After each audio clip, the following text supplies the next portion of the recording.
feed going. Hi, Corey, by the way. How you guys doing? Good. Hi, Gail. Hi, everybody. Hey, Rob. Hey, everybody. Full house today. So let me just get this browser notification sent. Bear with me for a minute. We've been starting late these days.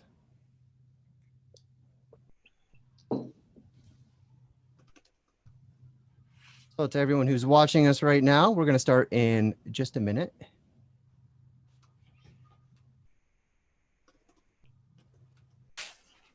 So everybody kind of knows the lineup, right?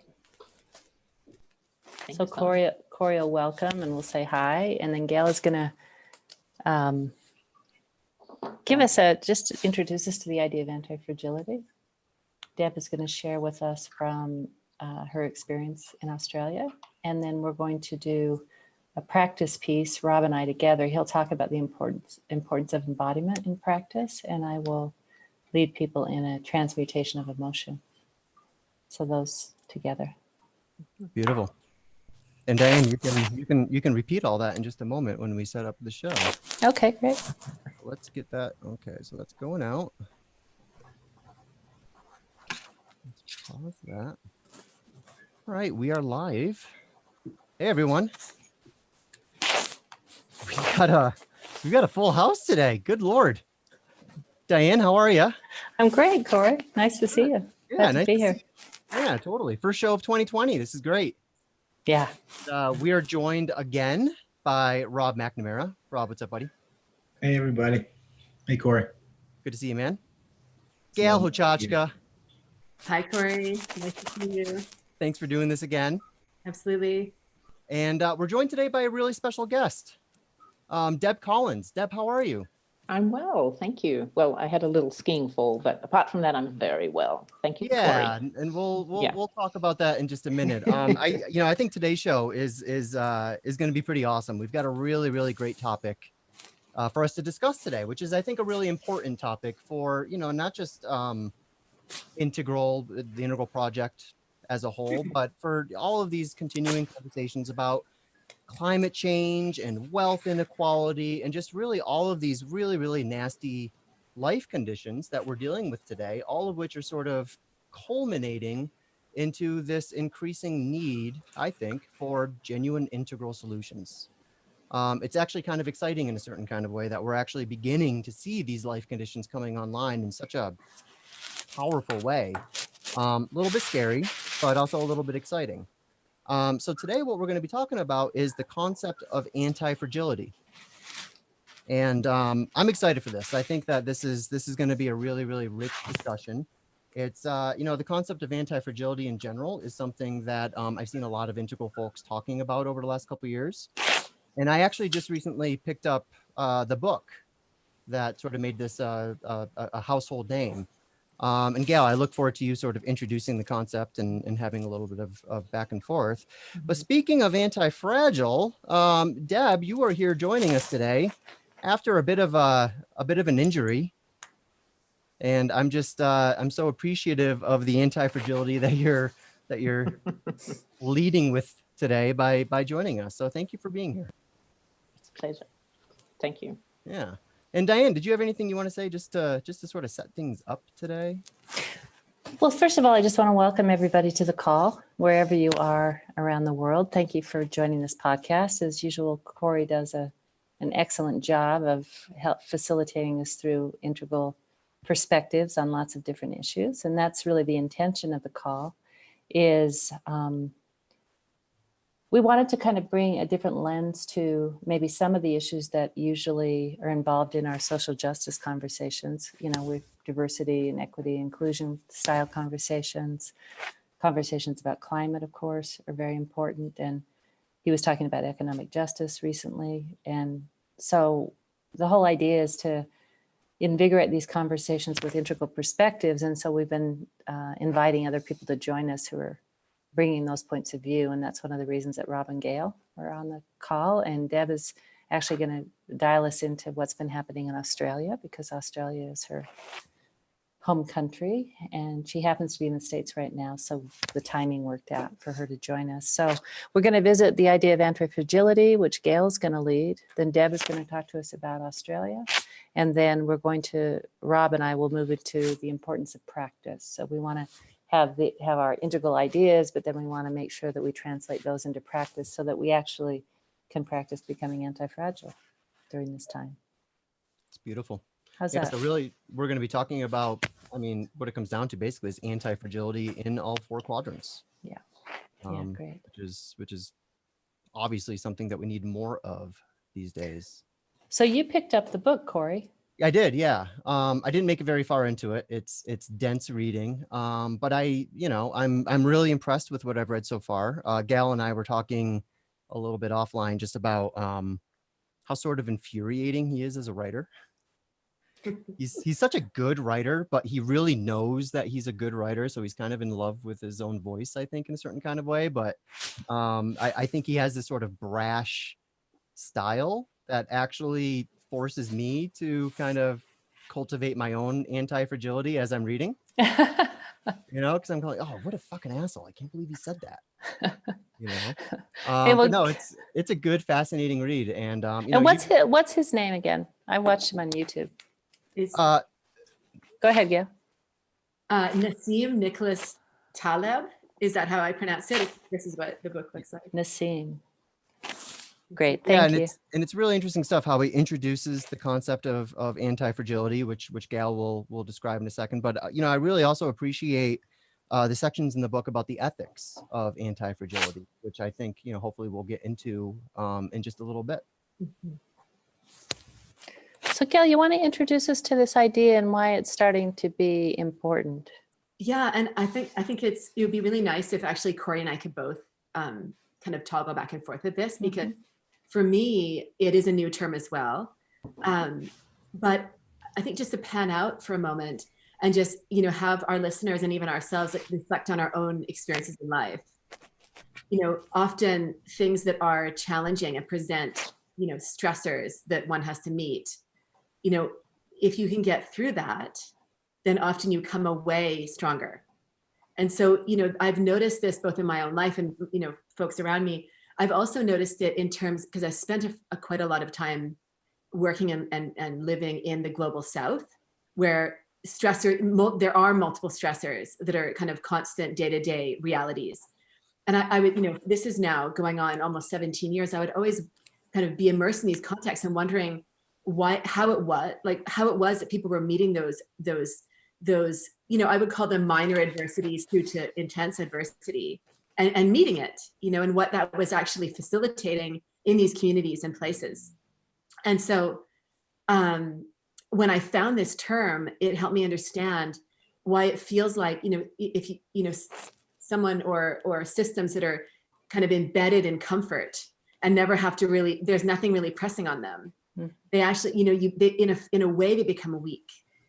So the paradox here is that places in the world that are more vulnerable to the impacts of global environmental change or economic collapse or what have you, may in fact be more anti-fragile than places in the world that have sort of, been accustomed to comfort and never had to kind of meet adversity.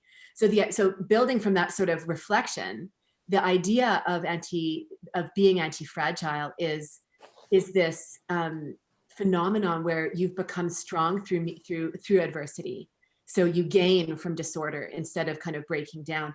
And it had me thinking that saying, what doesn't kill you makes you stronger, is kind of that. But this particular philosopher has looked at it in a rigorous way and kind of in various sorts of contexts. And he ranges across the quadrants. He doesn't really stay in any one, he crosses metaphors and that's nice for you to sort of follow him conceptually, but for an integral thinker, sometimes it's a bit confusing. It's like, oh, can you really do that? Do things apply, in the upper right quadrant? Would that apply to, say, the lower left? I don't know, right? So sometimes when he does that, it's also a little tiny bit irritating, but at the same time, I think what he's saying is that this could be sort of a characteristic of embodiment, So it, Yeah. it might not just be of individual organisms, but it could also be, systems, that are embodied and in form, and how do they stay present? How do they stay well in the face of change? So that's what I was going to say. That even in that small introduction, you can see already the ethics piece that comes up, Yep. because who am I to say, coming from Canada, where I've been raised in comfort and privilege, going to these other places and saying, oh, people are learning from adversity, and it's like, it's kind of, there's an ethical piece to that. Like, who am I to say that they're anti-fragile, right? I can reflect on that in my own case, but it becomes a little bit tricky. So it'd be interesting to kind of go into that a bit with you, Corey. But the other thing I wanted to just put on, into these introductory thoughts is this idea that, we are talking about thresholds. So what doesn't kill you makes you stronger. Well, you have to be aware when you've gotten to a place or in a situation where it's actually no longer producing well-being, it's actually undermined. You're slowly diminishing, right? And I think that's what, when we talk globally, there has to be an ethics perspective on this, that we can't just say, oh, it's good people have multiple stressors, they're just becoming anti-fragile, and move on with our day. Like, that's not what we're talking about. So, these are thresholds, the extent to which people, overpass a certain threshold means that they could be on the decline in dramatic ways, and then that also just brings us back to a bit of a perspective taking exercise, or just being, being alert to whether you're in a situation that is putting you on the not getting stronger side, but actually getting diminished side. Right. So, those are just some initial ideas, but I'd love to hear from you, Corey, because I was excited to hear that you've been diving into these ideas as well. Yeah. Can I just make one tiny distinction before Corey leaps in? I think one of the distinctions that I heard this thinker make is that the difference between the language of resilience and robustness is that resilience really restores us to a status quo. That's right. Whereas anti-fragility means that we're gaining strength. Yep. Yeah. Or as you said, getting stronger through adversity or disorder. And Rob, I'm thinking that the analogy to weightlifting might be, is that from your perspective? And then Corey, let's go to you. But I just wanted you to weigh in on kind of the stress of weights. Is that? Well, yeah, and as long as you don't go too far and kind of damage the structural integrity of the body,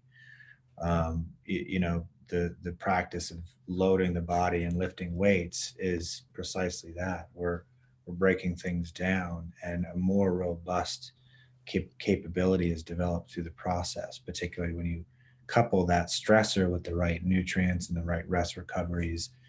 You literally have greater capacity. So it's not just a resiliency practice of you're able to do that task again. No, you can do that task Plus more. faster or more, or integrating more complex movements as complexity increases. Okay, thanks. I just wanted to get the resilience in there. So go ahead, Corey. Yeah, totally. And that was all a great setup. And I think that the way he presents the idea of anti-fragility, I think, is interesting, because he basically presents it as sort of a triad where you've got fragility, you've got resilience, or what he calls robustness, and then you have anti-fragility. I sort of see it a little bit different. I don't see it so much as a triad. I actually kind of see it as sort of a bit of a polarity.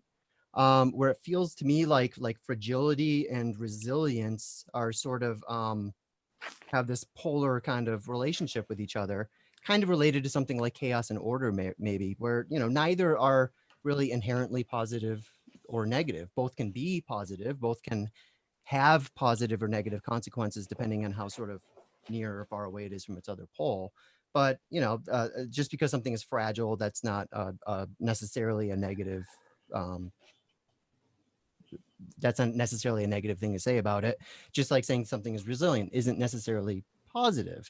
So anti-fragility, I think, is in a certain kind of way the integration of these two polarities. It kind of takes on the best qualities of both poles in a certain kind of way. And I think what's important about this conversation is that anti-fragility, not only does it sort of help inform our possible strategies, to help mitigate climate change and adapt ourselves to the challenge and all that. But I think even more importantly, it helps us expand our views of climate change and really the way we talk about the problem, which I think will go a much farther way to help generate the sorts of, you know, political will that we've been talking about in these shows that we need in order to really meet this challenge. I think that it helps us sort of keep the baby of the overall urgency that we feel around climate change while throwing out the bathwater of the kind of climate alarmism, this kind of freak out, you know, everyone's going to die in 12 years unless we do something now, panic that people have been feeling. Because I think really alarmism is itself a reaction from fragility. And it's a reaction that creates more fragility because, you know, whenever there's a genuine emergency, panic is a terrible response. You don't want to see the person in charge completely lose their shit, which I think we have to admit it's been pretty hard for us in America over the last couple of years. And I know we're not alone there. But, you know, when it comes to anti-fragility, I think that if we can really help each other reach past their fear of fragility and begin to communicate a vision of genuine anti-fragility in all four quadrants again, then we might actually start getting folks onto the same page with each other. Even those people who are sort of on the other side of the Thanksgiving table as us, who get really annoyed by sort of this tone of fragility. And really, I think, see this climate panic as just another way of blaming white men for killing literally everything.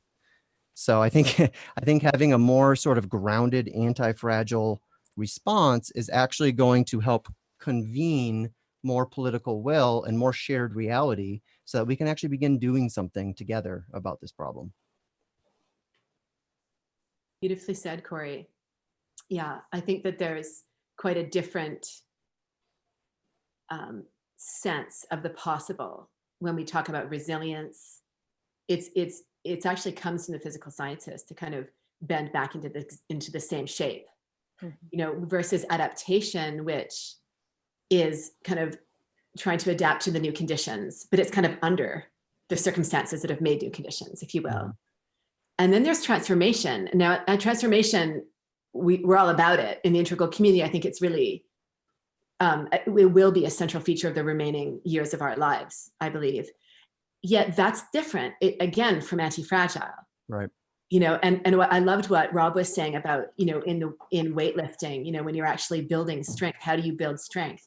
Well, you actually give your body something to press back on, right? And so it's only through that sort of meeting of adversity that, you know, that there's an advance.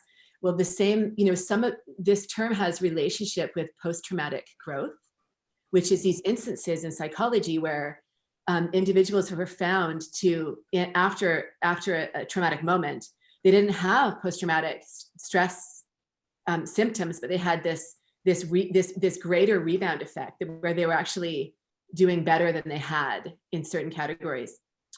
So that term is very interesting. So that's like an upper left kind of expression. And then there's also examples in the lower quadrants as well, which are quite interesting. But I think there's something about, and it's great to have, when we were talking about the call ideas with Diane earlier this week, when this came up, I think it did for the reason that I feel that it's the kind of stance we're going to need. Mm-hmm. And it's something very specific to what, you know, her Zen teaching kind of prepares people for. And that is, you know, whatever's arising, you know, be with it. You know, there's something radically Zen about being anti-fragile, in my opinion, you know, in my felt sense of it. It's like, you're not actually shirking away of anything that's arising, but you're using it to, you know, to actually become strong and become greater than what's met you. So I don't know if that lands for you, Diane, but we can kind of feel into that later in the practice. Well, it is. I mean, it is kind of funny. I mean, I'm, as Zen training goes, I'm probably one of the least rigorous people, and yet when people come to train, they always find the discipline of Zen training to be quite challenging, and it's important for people to come into relationship with, you know, anti-fragility, because the willingness to get up early and to sit strong and to repeat it again, to sit through fatigue and through obstacles as they arise in the mind, there is a kind of a robustness and an anti-fragile both attitude and embodiment that comes from this kind of practice. So yeah, thanks for bringing that up. I hadn't quite thought about it till you said it. Yeah, sure. Well, and Gal, I think that's kind of one of the things is that these, this triad of fragility, resilience, anti-fragility. I mean, it can we can see expressions of all of these with every altitude. I mean, amber has its own versions of fragility and anti-fragility, et cetera.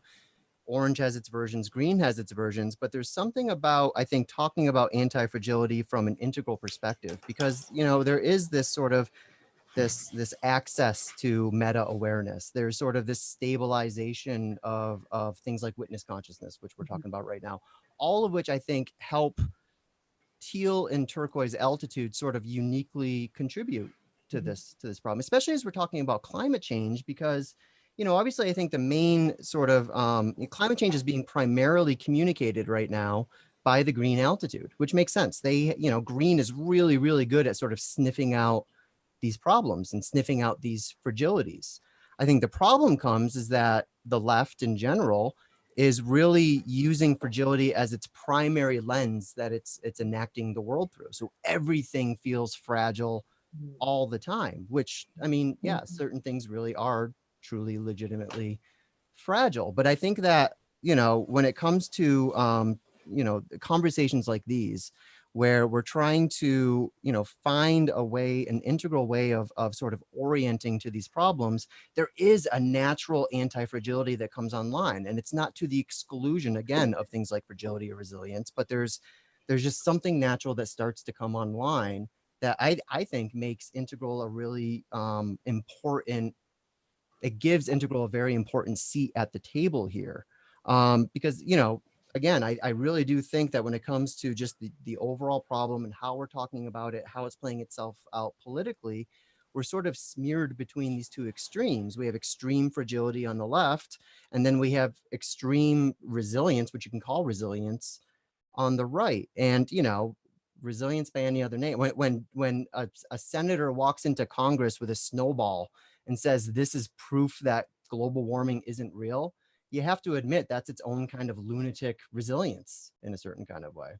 And what we're not really seeing is sort of, full-throated, actual anti-fragile approaches to the conversation, which again is just to say, is why I'm excited to be talking with you guys today. I should have asked a question in there. Well, I have a question. I have a question for Gail. So in terms of our audience and integral thinkers and contemplators, you might say, tell me how you yourself think about anti-fragility as far as the individual is concerned, and how you might think about it culturally or in terms of systems. Like, how does your thinking change depending on what we're paying attention to?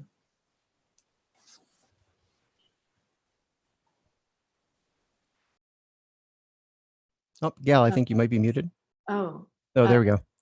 yeah. Okay, great. I was just thinking. I was quietly amusing to myself. So this is something really, really a great question, Diane, and it's quite new to me. So let's just say, if you guys will permit me some space just to. Yeah, let's just explore it. Let's just explore. Fantastic. So I would say in the individual case is obviously going to be different to the collective.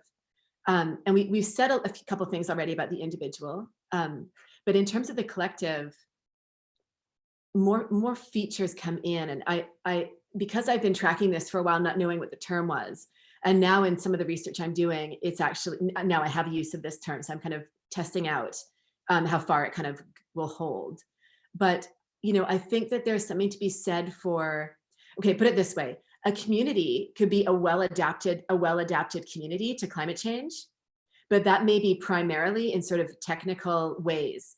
You can have technology and you can have great amounts of money, but you still might not be anti-fragile, right? You might be well-adapted, but that doesn't mean that you can respond iteratively to the next hit that comes. Do you see what I mean?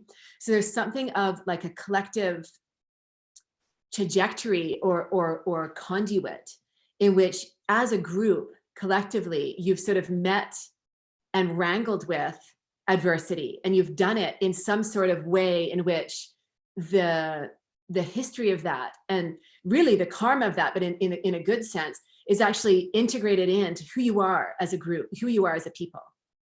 And so that's what I think I've perceived in some parts of the global South where I've worked, which is, communities that have had to face things and they've had to do it together.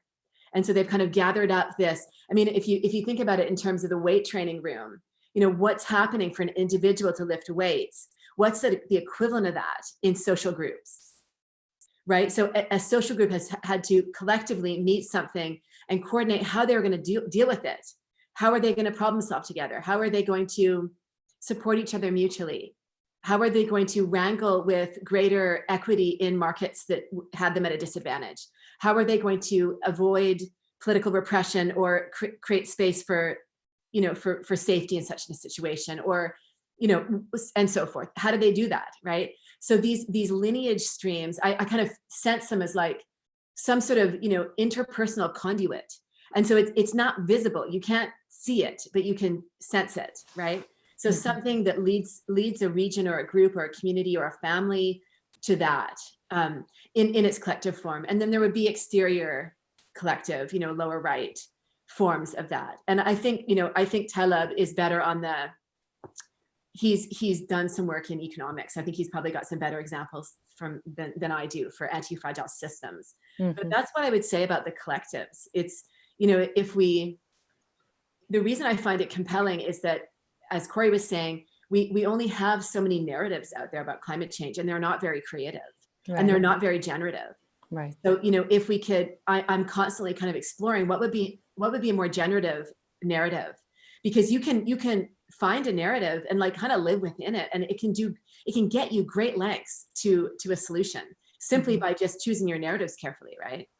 So like, I think the anti-fragile narrative is one that could present us a much more creative and generative space, individually and collectively. So I like how Corey framed that in the case of the state's political scene, right?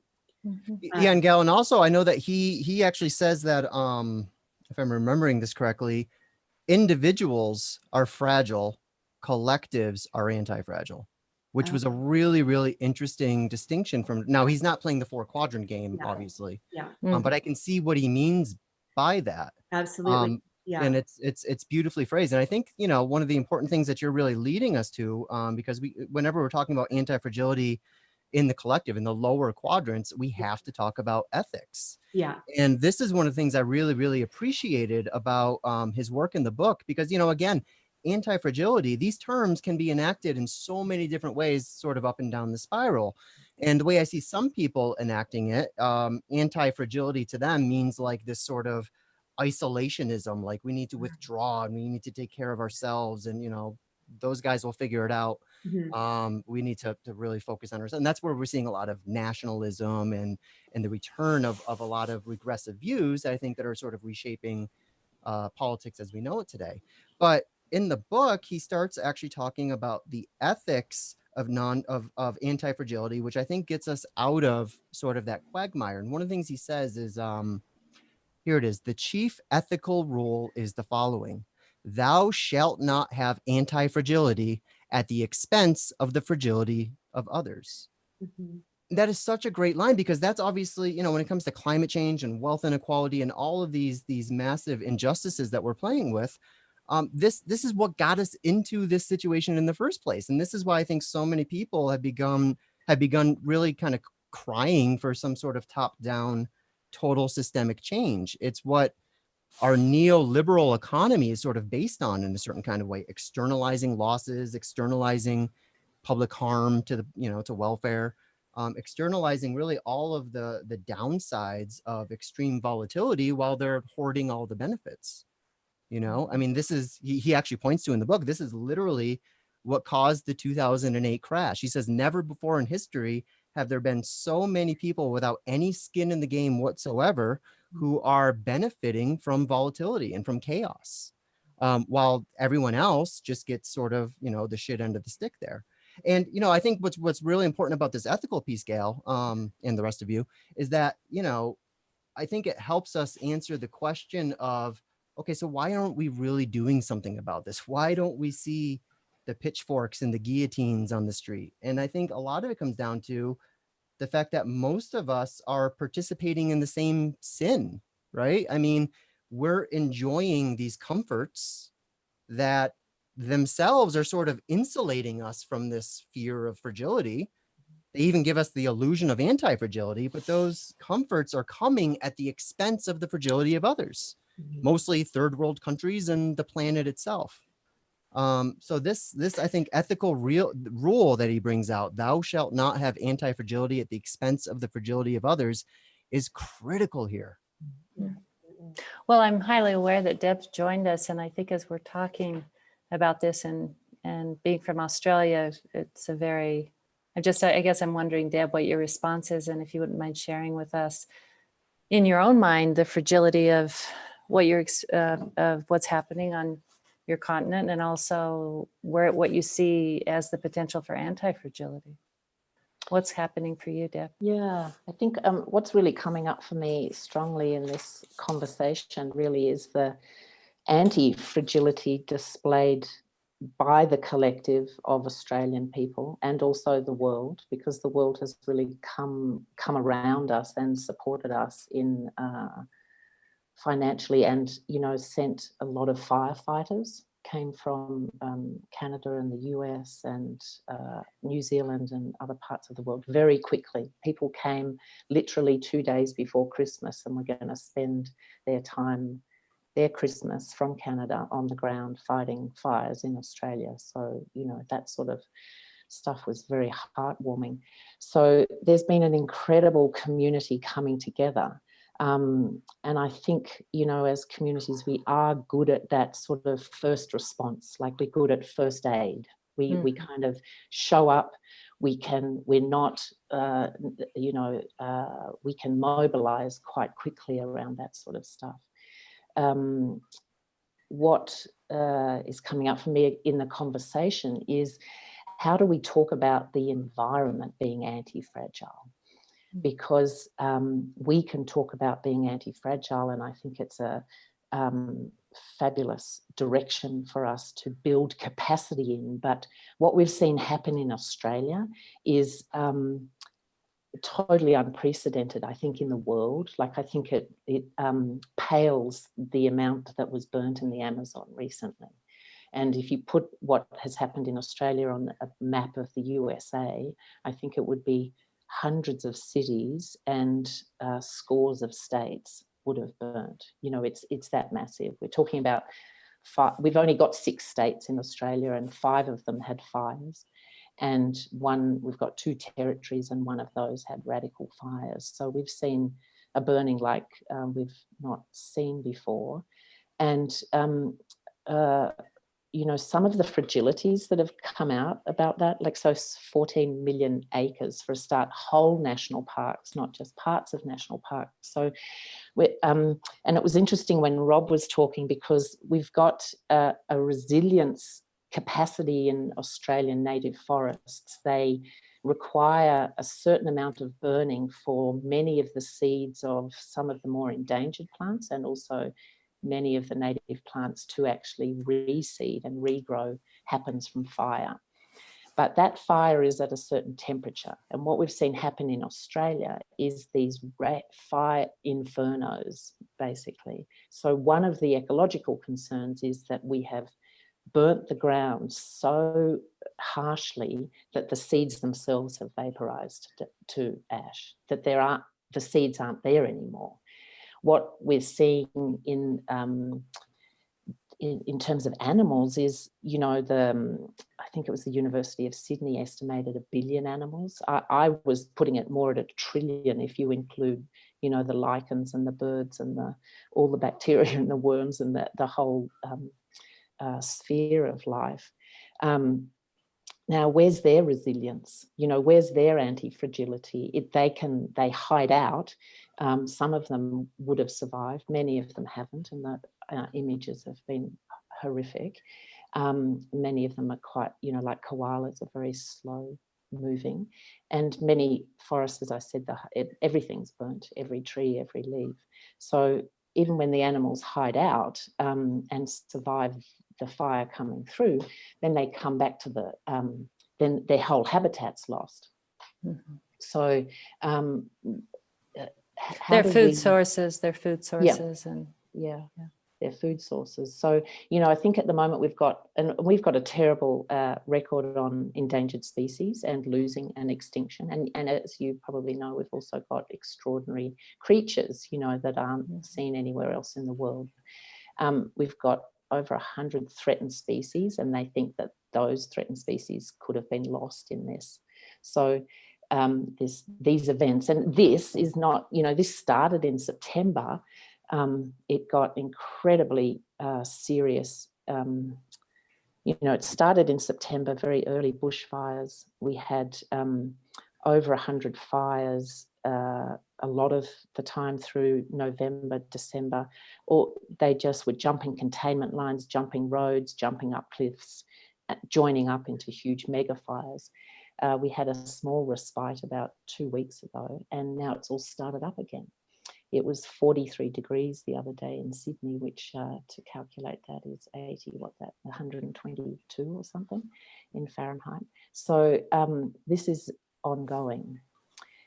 It's not over.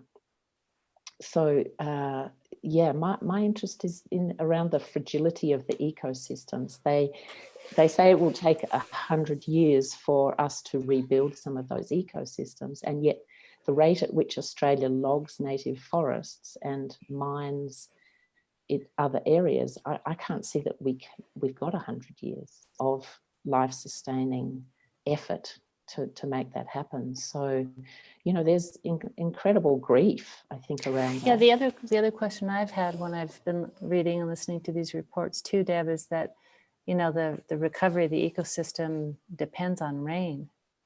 Yeah. And if the precipitation has been disrupted to the point that there's extended drought, which has led to these conditions, including the increase in temperature, and the rainfall doesn't recover, then I don't know how the environments can recover. Well, the other thing that's happening, Diane, is that the soil is so hydrophobic that it doesn't absorb the rain. So we had enormous rains the other day, and in New South Wales, which is where I'm from and where the hub of the fire was. So it was all up the east coast and stretched into Queensland, Victoria and South Australia, has yet to hop over into Tasmania, thankfully. But we had huge rains the other day, and then all the ash, this is all the aftermath, you know, that we're really in, as well as the fires continuing. The ash flooded into the river, and then we had a huge fish kill. So, you know, one problem— Because it absorbed the oxygen? Yeah, it took all the oxygen out of the waterways.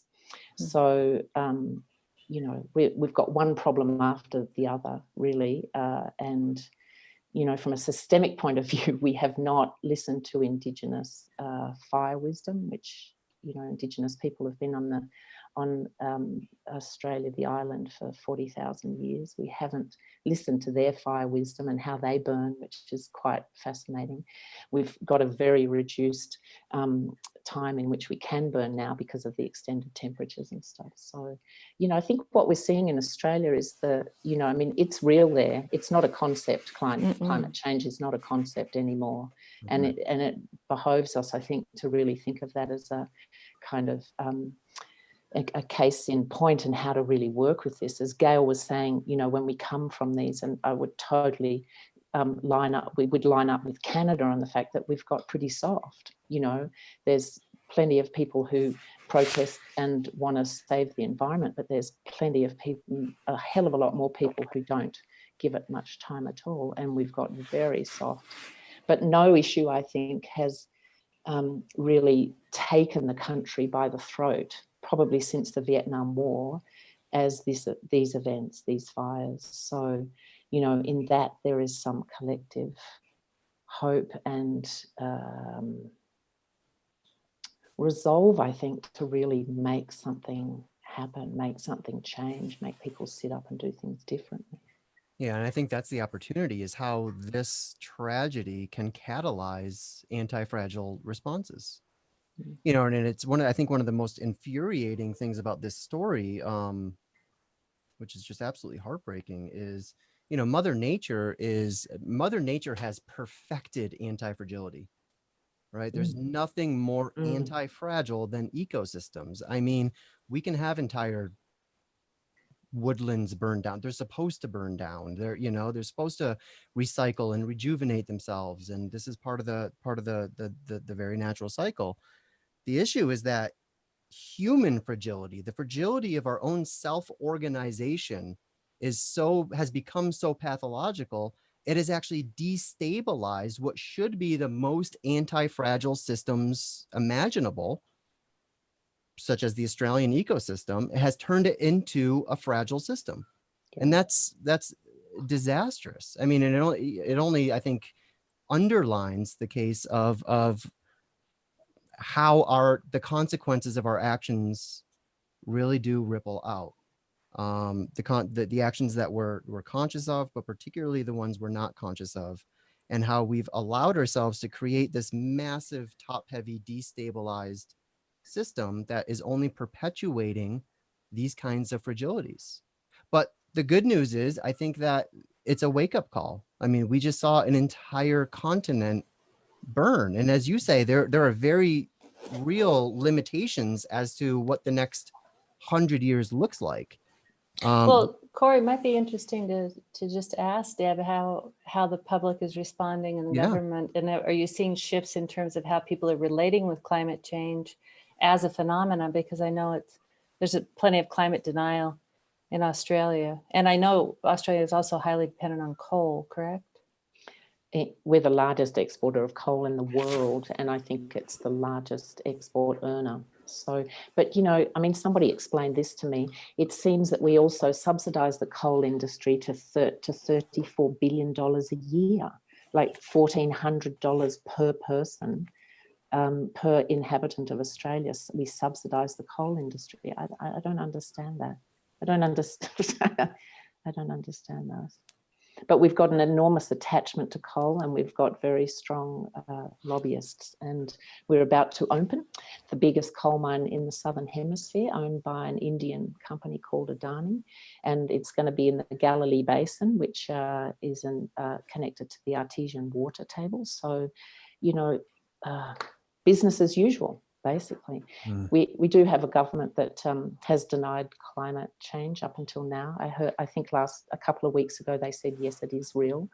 But there's still a lot of dissent in the party. And we've also, got the Murdoch press. So they've done a lot to fuel misinformation, one of which a lot of Americans said to me, but weren't all the fires lit by arsonists? Apparently 1% are lit by arsonists, but they're certainly not fanned by arsonists. So we've got a bit an us and them culture in Australia, but I'm not there, and I haven't been there for a couple of weeks. So whilst I read the paper and see quite a lot, I think we have yet to see, Diane, what's going to co-create out of this situation. A lot of people are in the space of offering and doing stuff, and we've sat up. People are showing up in big time, I think, and the sustainability of showing up. I think it's like, I encourage people to keep up with the news in that sense, to keep connected to what's happening, because it is a microcosm of what's going to happen in the rest of the world. I think, well, I'll tell you, just currently this week, there's an incongruence because the Australian Open is being played, right, in Melbourne. So, on the one hand, I've been just, subsumed, if you will, into You like that? Well, I like watching tennis, but it's so high contrast to the descriptions of what's happening in the landscape, where it's just highly extremely wealthy, and it looks like when you watch it and you see the audience in Melbourne, it looks like nothing's happening. So it's just this kind of funny. Yeah. But we have to, that's the anti-fragility thing too, isn't it? I mean, we have to move on with our lives. I must say, when it happened, it did have a kind of deer in the headlights kind of effect, I think, on me and many of my friends. It was like, is this going to end? Like, is this what's happening? Like, to just take in that level of destruction, and to see all these towns burned to the ground and all your friends evacuated and all that, just to keep taking that in every day, and to have no good news kind of come, was quite it was totally absorbing, you know. Have- So ha- it's what- good to go to the tennis, I imagine. Yeah, I can imagine. I'm curious, are there, Rob or Gail, you guys have any questions for Deb? And are there questions from our listeners? Maybe they want to ask Deb specifically related to what's Yeah, and happening in Australia? just to give the spiel, for those of us who are watching, if you have any comments or questions, there's two ways you can do that. First off, you have to be on the Zoom app with us. So if you're watching on Integral Live, right underneath the video is a link that'll bring you to Zoom. Once you're in Zoom, there's two ways you can interact with us. You can either press the raise my hand button, which tells us you want us to turn on your camera, and then we can have some real time back and forth, or you can hit the Q&A button and submit a written question, which we will read on the air and answer that way. I think I've repeated this phrase verbatim every show for the last like 6 months. So yeah, if anyone wants to join us, please raise your hand or submit a Q&A question and we'll be happy to bring you into the conversation. Gail or Rob, do you guys have anything you want to tune into with Deb? Sure, I'll go first, maybe, Rob, if that's cool with you. So yeah, I was wondering, Deb, if we go back to kind of, so I know you've not been in Australia for the past couple of weeks here, but you must have a sense, like just from your social media streams and just, you know, your family and friends, do you have a sense that there are people organizing together in a different way than they had before these fires? My sense is that there's a groundswell of that, Yeah. and that we're still in shock. That's my sense. And remember that at also the height of this, like when we got the catastrophic Sydney fire alert, like the whole city was under catastrophic fire alert, it was the week of Christmas and New Year. So not many people were actually at work. People were off with their families, you know, all of that sort of stuff. So, and it's a big summer holiday. So until the middle of January. So, but now I see, like I'm included in a email list with some Buddhist teachers, and they're trying, you know, everybody's bringing up different things, but nobody's actually going, well, let's put this under one banner and present it out here. But everybody's, so there's this happening, you know. But I think, Gail, a lot of people are just getting back to their homes and clearing the rubble, you know, and doing that sort of stuff. So I think there's both individual and collective. There's sort of, you know, how are we going to make a living for the next 6 months or 2 years because we've lost the business, and how am I going to get my family over here? You know, I think there's, I think we're still in that very early stage. I'd be really interested to know kind of how it goes. Yeah, and I think we were underprepared. You know, in my own experience, I live right at the northern end of Sydney in a very bushland area. And I went to bed one night terrified that embers were going to come into my yard. And I thought, gee, we don't even have a phone tree. Like, we don't have a network. We don't have a way for me to go on a 2-hour watch where I drive around the suburb and watch for embers. Like, we don't even have that, you know? So I think we're a product of that individuated society. We're also comfortable, you know, we need each other to do this, this, and this, but we haven't needed each other on these levels at all. And I just thought, wow, we don't have that. We don't have that. Like, that's quite a simple thing to have. And, you know, the authorities were saying, don't expect someone to knock on your door. That is, we do not have enough people on the ground to do that. Like, you've got to be listening to the radio, and you've got to have batteries in your radio because your power's probably going to go down and your mobile phone's going to go down. Like, it was scant what we had in place. Yeah, and I would say, you know, if, you know, I know the other callers are coming from the States, and I'm from Canada, we don't have anything either. I mean, all three of these countries that we hail from are fairly individualistic in that spectrum of how society's been organized. And so, you know, it's, you know, and here's the rub. Climate change is too massively distributed in space and time. It's too entangled with every other change process going on. And it's too complex to do this alone. You know, so I think, you know, I'm so glad that Corey reminded me that Taleb describes how being individual is fragile, collectives are anti-fragile, because I think that's really true. And it's, you know, we can't be lone heroes off on the frontiers, you know, that's not, we have to let go of that. Right. and come up with something else. And so I'd be really interested to see how Australia bounces back from this, and if they bounce forward. Bounce back, resilience, bounce forward, anti-fragile, right? I wonder how that's going to go, and I'd be really interested to know.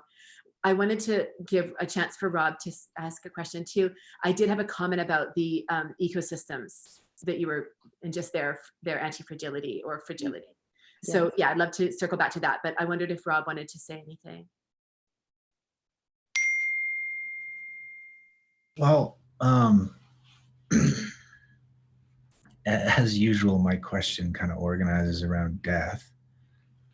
But I think before I go there, I just want to extend gratitude and just say thank you, Deb. And in particular, our conversation last week just broke me. And what got me was your description of the strategy that the koalas have to survive fires. And you just broke me. And like, Will you describe it, Rob, for people who haven't heard it? yeah, so just instinctively, koalas create this pyramid in forest fires. They can't flee faster than the flames, and so they construct a pyramid that protects the ones on the inside, and the outside burns. And so those ones on the outside sacrifice their lives for the ones that are on the inside, and that's their strategy for surviving wildfires. And it just broke my heart hearing that, and that gave me access to just the unfathomable loss of life in such a short amount of time. And not that that's good or bad, it's just what is. And that's like my basic human response to just that immense loss. And for me, like, this whole topic of, anti-fragile, it like, how we become anti-fragile is to become more fragile. And so, like, you made me more fragile, and I'm broken. And because that, like, the Rob that was insulated and pushing that away as an abstraction, as an idea, is gone. Like, he's dead. And Diane, in terms of your framing, in our conversations, you said there's no more countries. This is us. It's not, there's no us and them here. This is us. And then from a Zen perspective, like, I'm gone. Like, the beauty and the diversity and the richness of life on your continent no longer is. And so with all that, I just have such gratitude for being fragile, with perhaps a possibility to be genuinely, robustly capable of becoming something else. And that's really what gets to my question, which is, like, I totally get and can recognize and feel like my own capacity to just organize and business as usual. and like, I know that. But my question is it what you're going through, what we're going through? What are you glimpsing into the ways that we can be more profoundly touched by this loss and actually allow ourselves to die, even just a little bit, in terms of how we organize ourselves systemically and individually and interpersonally? Like, how do we die smaller deaths together, such that we can at least have a chance to become something else that's more, I hear Ken saying good, true, and beautiful. You know? Did that make sense? Yeah. Yeah. And you know what comes up for me, Rob, when you ask that question is to again take it out of this thing that it's a concept, it's climate change, that it's not real and that we're not experiencing it right now, and how we have practice with that and how we really get with that. So, you know, there's something about the connection with the Australian story and keeping that story alive in all of us, and the reality of that story, uh, and both the heartbreak and the robustness that's kind of developed out of this story, and how we really live into that, and, you know, in a somatic way rather than a conceptual way. I think it's really that's the shift, to move over that threshold. It is happening, you know, it's a real tipping point, I think, what's happened in Australia. I'm not saying it's the beginning, you know, and some other country, you know, Tuvalu, or those, you know, the Kiribati Islands that are experiencing kind of sea level rise and losing villages and having to push back up into the mountains. And, you know, they're really looking for somewhere else to go to, and no one's talking to them. No one's inviting them to move to Canada. I mean, the Canadians probably will, or the New Zealanders, you know, they seem to be the most compassionate nations on earth at the moment.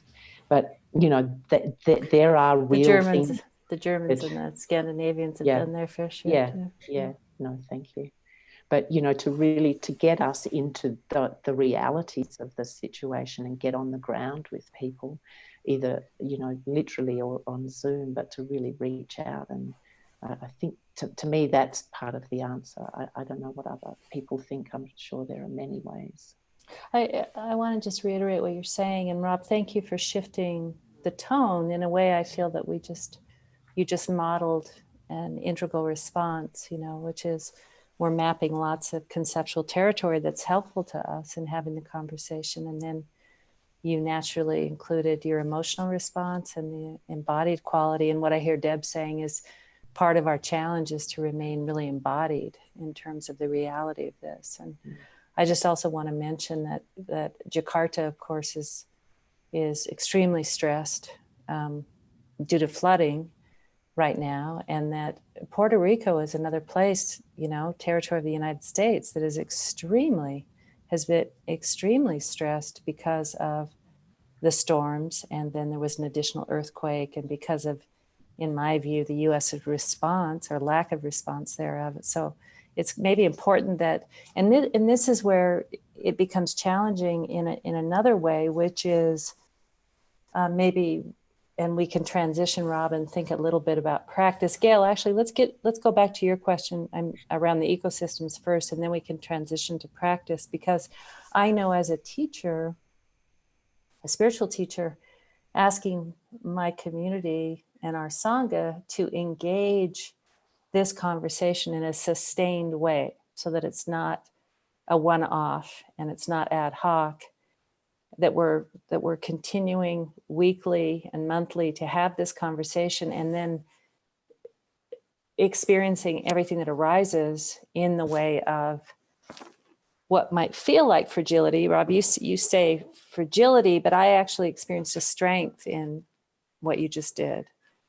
Yeah, I want to just double click that real quick and yeah, Rob, double click that, and let's go to Gail, and then let's we go to can Gail, return to the theme I'm on, because Yeah. we can transition into practice. Yeah, totally. And we've got a couple questions already submitted too. So we'll Yeah, get let's those do that but too. Yeah. Rob, I great. just wanted to thank you for actually sort of role modeling in real time a genuine masculine anti-fragile response, and demonstrating that anti-fragility, you know, again, there's so many different ways that people enact these words. Anti-fragility does not mean invulnerable. It does not mean insensitive. It does not mean Unfeeling.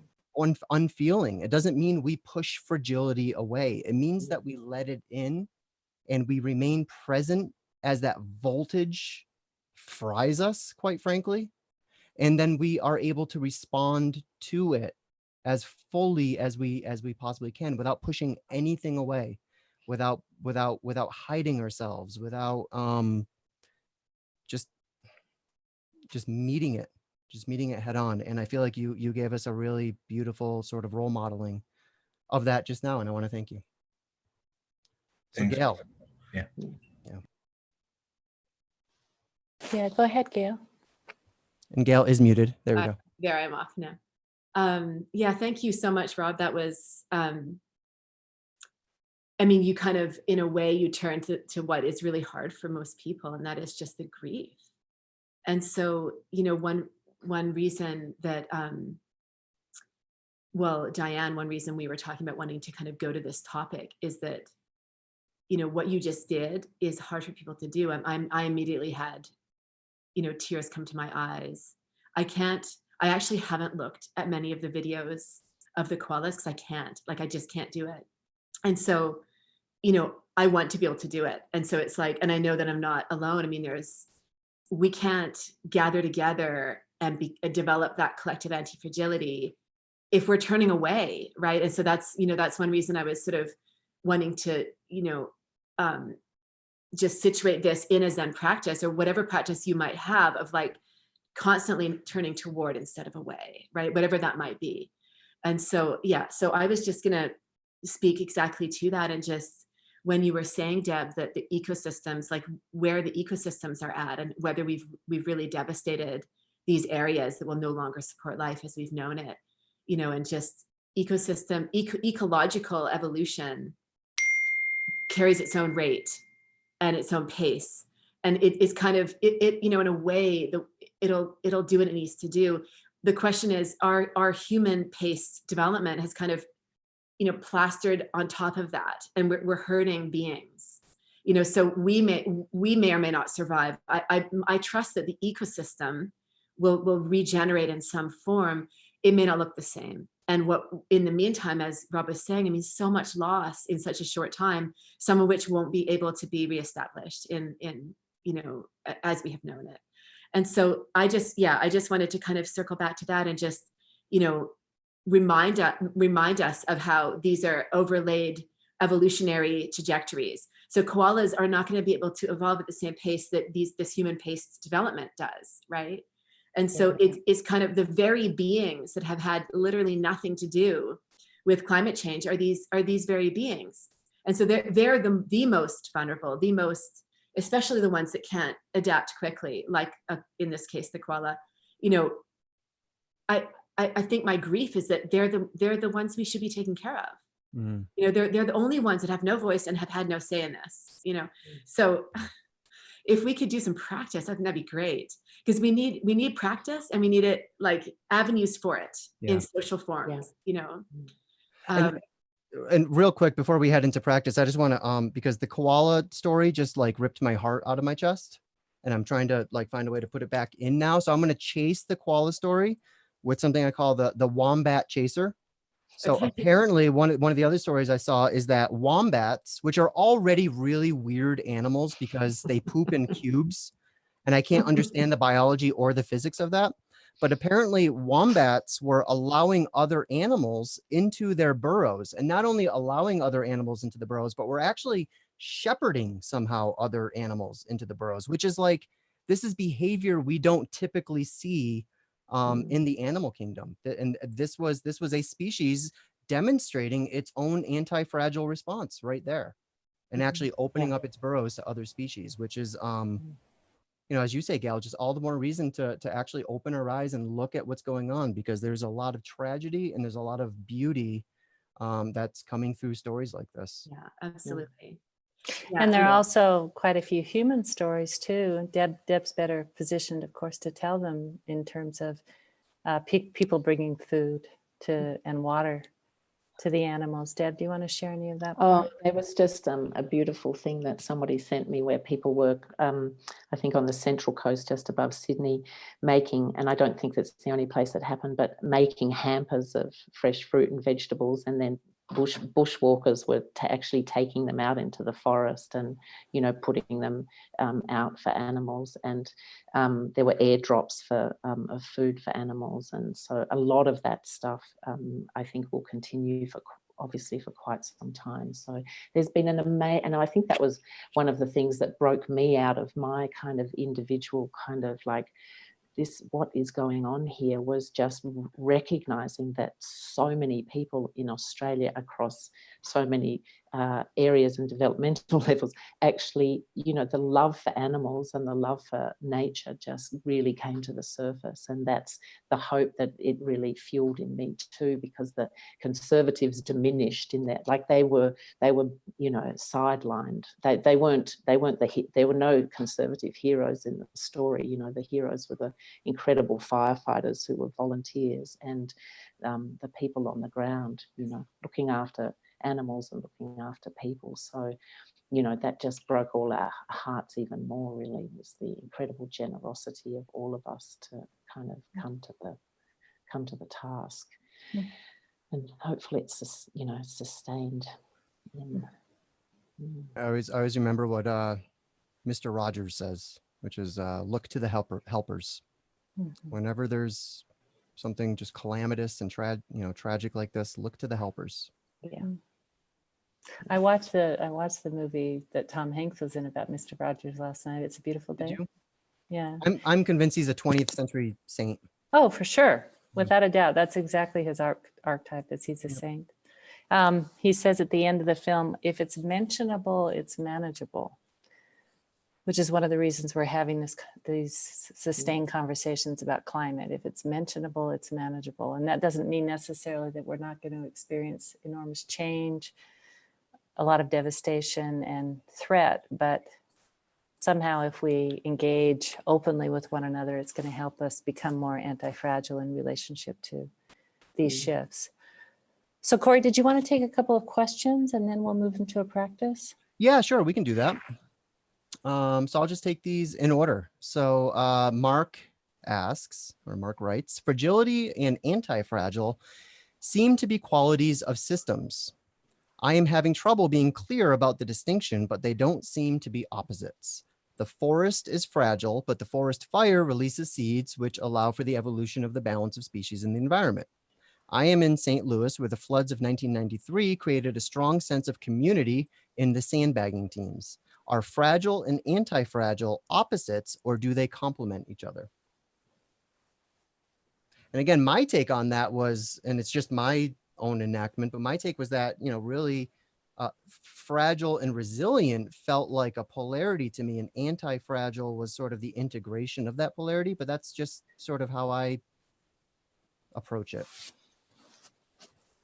I'd be curious what you guys think.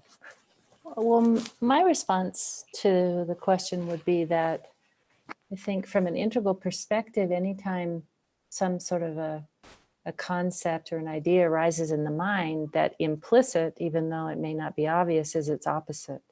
And part of what we learn to do is to think in terms of these pairs of opposites, these polarities, and also in terms of these mediating qualities or all-inclusive qualities. I think fragility is probably identification with fragile to the exclusion of resilience, robustness, or anti-fragility. And I do think that there are lots of contexts these days in which the sensitivity of humans and the marginalization of humans is really being supported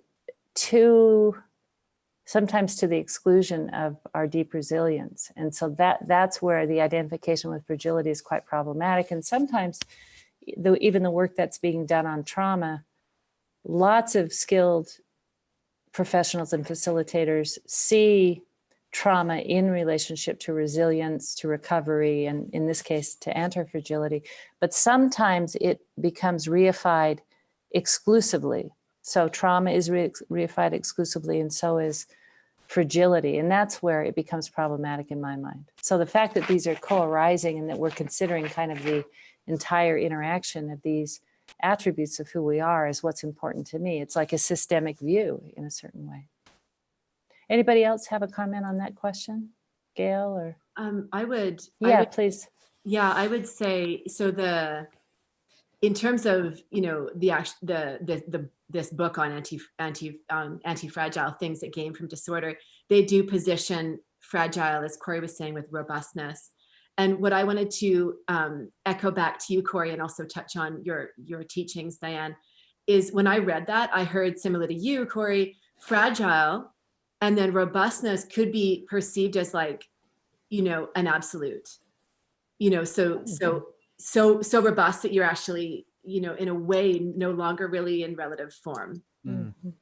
So for me, when I read the book, I was like, oh, there's a quality of anti-fragile. Now, I don't know if it's the overlay of integral perspective on this writing or if it's actually in the writing, but the felt sense I had was like anti-fragility is the apex that transcends and includes fragility, and then this sort of deep-seated, you know, unwavering robustness. Yeah, it makes room. And so I think that was kind of getting to what you were saying about the integration of the two poles. But what's interesting, we think the opposite of fragile is robust. So we put things like a sticker on a box would be like fragile, handle with care. And he sort of plays around with that concept and says, we never have like a box that says, please mishandle. You know, we don't walk around with this label saying, you know, please mishandle. I want to get strong. I want to lift some weights, you know, but that's in a way, he's just sort of playing with that concept to shake us out of our structures around how we think about this, right? Mm-hmm. And in a way that's, you know, so that's just something to leave with you. In terms of opposites, I see them as like an opportunity to stabilize an apex that transcends. Yeah. And for that sort of, you know, all the packaging is safe and all the corners have been rounded over. He blames that on, what does he call it? The Soviet Harvard conglomerate. That's what he calls it. So basically he has sort of a distaste, I think, for cultural Marxism, and likes to call it out, which again, as you're reading the book, you're developing your own anti-fragility in real time. Back to that point. Yeah. Yeah. So we have another question go ahead. from Michelle. Rochelle is wondering what, if anything, is known about the non-legal kickbacks, payoffs, etc., that might be operating in the mining industry to keep it business as usual. For example, if organized crime is involved in getting a big kickback from government subsidies, is it worth including in the climate change approach how to help transition those economic factors, i.e. how to make it profitable for the illegal economy to make a relatively positive contribution to the climate situation? So how do we use the mafia for us, not against us? I mean, that would be an anti-fragile response.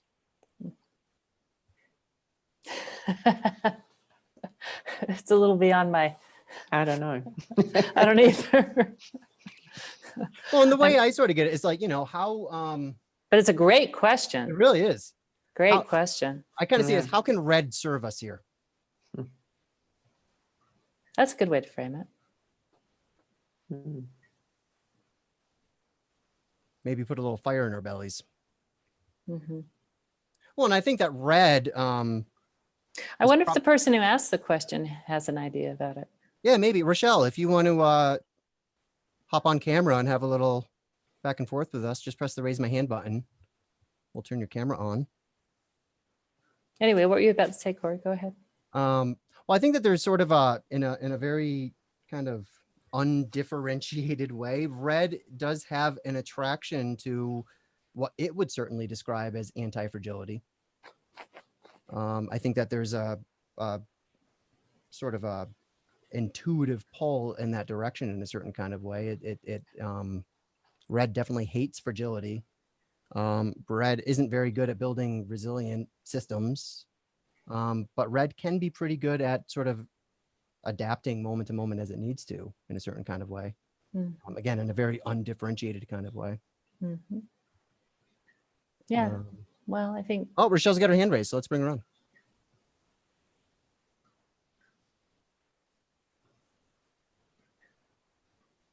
Rochelle. Hey, great, thanks. Yeah, and so I unfortunately I just can confess I don't have an answer. That was Well, have you been reading something to this effect? Like, are you talking about the mining industry specifically in Australia or generally? Where is your question coming from? Yeah, Deb's description of the mining industry and like the amount of government subsidies make me think if the mining industry is for profit, plus it's getting these subsidies, like there's just a lot. So, you know, how do they like usually when there's sort of illegal economies working in there, someone's scooping a bunch of money out of that, say. So if we're going to address changing the mining, it seems like there's economic incentive for some people to keep it going as it is. So how do we address, the economic incentives, I guess? It's a big systems question, and I feel ill-equipped to respond to it, although I like your contemplations, Corey, and I like that you're raising it, Rochelle. I mean, I've been asking myself that question in some ways, because in my view, Trump operates at what we might think of as an imperial or red level of development. So he tends to be outside the law and just has creative responses to things and tries to get problem solved without going through sort of the structural channels. So he's going around Congress and he's taking money from the Pentagon to build the wall, and he's overriding creating executive orders and doing all sorts of things. And in that way, he's quite shrewd, and if you could tolerate it, someone inspiring in terms of a creative response to systems and structures that are, highly formal. And he seems to be able to operate outside of those in a way that's a little bit, I think, startling to those of us who are like, hey, you can't do that, and his response is, watch me. And then he proceeds to succeed. Yeah. So it's certainly a contemplation that's worth having. And I don't know if there's anybody that has a kind of expertise on the call, but it's just outside of my ability to really respond to your question. Yeah, I'm not exactly sure how an answer would play out, but I do think the question itself is, this is an anti-fragile question, because I think anti-fragility accepts human nature as it finds it. It accepts that corruption is to some extent inevitable in the human species. It accepts that, not everyone is coming at this from a place of good faith. And I think that it's sort of, an anti-fragile response is able to work with that in a way that a fragile response, again, the fragile responses are typically the ones that demand this like complete transformation of human nature as a whole, which obviously isn't going to happen anytime soon. And I think that an anti-fragile response is actually able to meet sort of the dark side of humanity and sort of resituate things so that we're still ultimately all pulling in the same direction. So in other words, another way of saying what you're saying, Corey, is I think is in relationship to Trump and his regime, if you will, that's standing around kind of stomping your feet. Hey, this isn't fair. Isn't going to get you anywhere. Yeah. It's sort of like, how do you actually respond to that particular opportunistic instinct in a way that's effective, as opposed to just, that's against the rules, Because in fact, that fragile response is only going to embolden that side. And it's ineffective. Yep. So thank you, Rochelle. Yeah, thanks, Rochelle. Thank you. Can I just say one thing regarding that question for Rochelle, is that there are initiatives to exert influence on entire governments and certainly inside entire industries inside of governments all around the world. And so that there is that kind of leveraging our existing economic ecosystems to accelerate the paces of change. So those things are happening. And it's a battle, because there's also extreme wealth that's being used to obviously insulate the existing status quo and to stabilize kind of profit flows that are extractive in nature. But there is a very high level game or battle that is in play. Are you thinking of anyone are you thinking of anyone in particular, Rob? John Bunzel came to mind when you were talking about that, and the whole Simple project that he's a part of. Yeah, I'm not at liberty to kind of Gotcha. speak Secrets. kind of who. Yeah.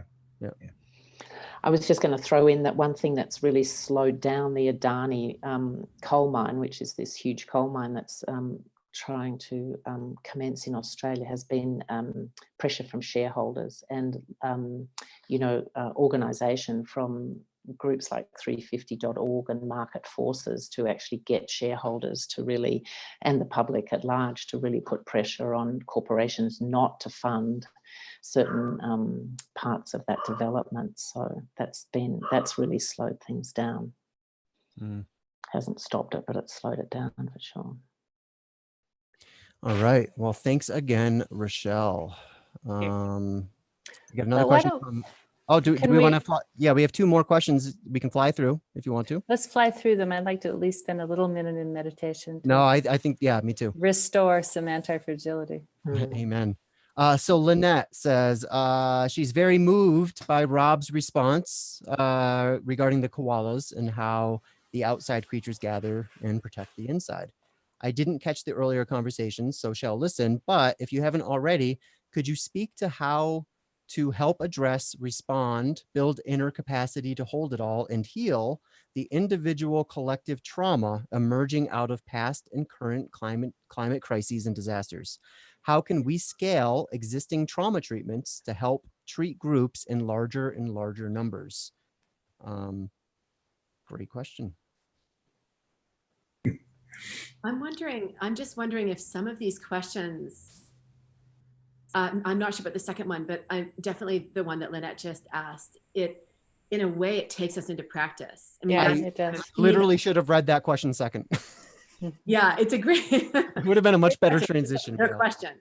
Mhm. Yeah. So let's get back to that question. And let's get to Marjorie's, and we'll get right back to Lynette's, because you're right, Gail. That would be a much better transition. You're a better host than I am. Oh, no. So Marjorie says, in terms of identifying as being anti-fragile, and from the perception of a polarity between fragile and anti-fragile, I am conscious of a shadow quality that can become overwhelming. For the individual, one who is legitimately fragile, i.e. broken, disabled, or dysfunctional in capacity or potential, it is not helpful to be on the receiving end of anti-fragility abstract. That's a really important point I hope we get to. Like the addict who suffers from a disease, that is not his choice. Hopefully, in this day and age, we have learned to have compassion and understanding of an addiction as any other medical condition. So we have learned to treat alcoholism with the same respect as one would any other condition, such as heart disease, cancer, or diabetes. Why would we want to be against fragility? Wouldn't a more integral approach be to transcend and include fragility? I remember that Gene Houston used to say, rather than pathologize, we need to re-mythologize. Can we see the beauty within the beast? And wow, what a question, Marjorie. Thank you. And you know, I Sounds to me like what you've been saying, Corey. yeah, I think it's something I've been trying to, let me just, as an overall frame here, as we've started talking about anti-fragility, as I've been pouring into this book, I'm reminded of, and I talk about this every damn show, but I'm reminded of my daughter's medical journey. I mean, this was an example of real fragility. I mean, my little girl, there was a damn good chance she wouldn't have made it to be here today. And we had to find ways to respond to that fragility without paving over it, without looking away, without pretending that it wasn't what it was. And it did. And that she wasn't fragile. That's right. And to this day, I mean, we can't pretend that fragility is not real. It's obviously real. Well, However, how did you do it, Corey? honestly, I don't know. There is something that naturally I found came online when we were in these times of extreme crisis that simply allowed me to continue putting one foot in front of the other. There was an anti-fragile response that came online because it had to, because otherwise this thing would have swallowed me whole. Right. So there was, I mean, so we were dealing with absolute fragility, but if we had allowed ourselves to get lost in that fragility, I don't think we would have been able to be as present for her, to be able to provide her with everything she needs in order to be healthy and happy and whole. So it's not about whether or not fragility exists. Fragility absolutely exists. The question is, how do we respond to it? And I think that that has been sort of one of the big wisdoms that's presented itself to me over the last 7 years and dealing with this. So Um, so I think in relationships then, is it Marjorie who asked this question? yeah, this was Marjorie. Yeah, I think that Marjorie, your assertion is really correct, is to be able to see fragility for what it is, to transcend and to include fragility. But the transcend and include is important, because as a Zen teacher, I know that if I don't challenge sometimes the over-identification of my students with their fragility, they don't discover what Corey was forced to discover. And that is that there is a well of being, if you will, that is beyond the duality in a way. I mean, Gail was referring it to earlier, we were talking about just a recognition of our absolute nature, that which is unqualified, that is neither fragile or anti-fragile, but simply is. And that in each moment, moment to moment to moment, that identification with this quality of being is what it is that often takes us through the most difficult parts of our lives. So I would say the way you framed your question to me is absolutely right. The answer is in your question, is that there is a polarity and there is this dimension of who we are that we can connect to from a spiritual point of view that is not limited to the conditions of our relative existence. And that's super, super important. And I'm just wondering if we can transition maybe into just a moment of meditation and end our call by identifying with that which is inherently anti-fragile, but it's also beyond this duality. And Rob, I'm just wondering if you would like to lead us through that. Through this, or to this, you might say. Yeah, so go ahead and take a position that puts your spine more vertical, more upright, and ideally you might choose to stand up, but if you're sitting down, you want your spine to just be in a natural posture. So not hunched over and collapse, but there's a resilience to the spine.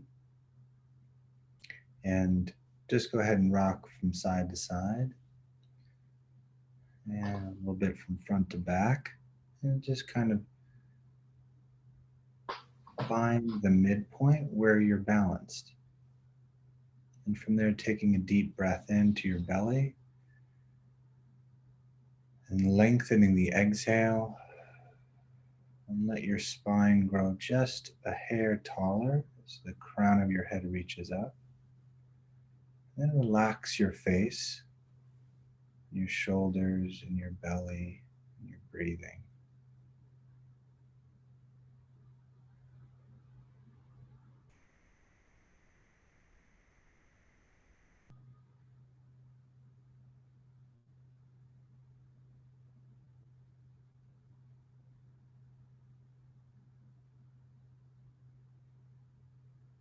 And here, just asking to speak to the non-seeking mind.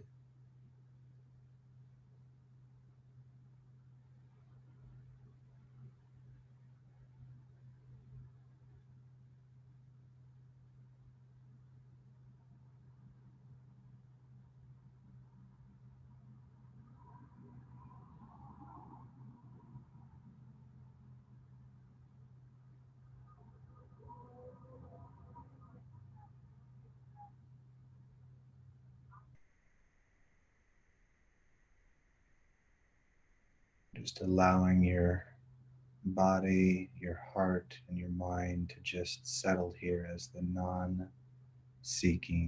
mind.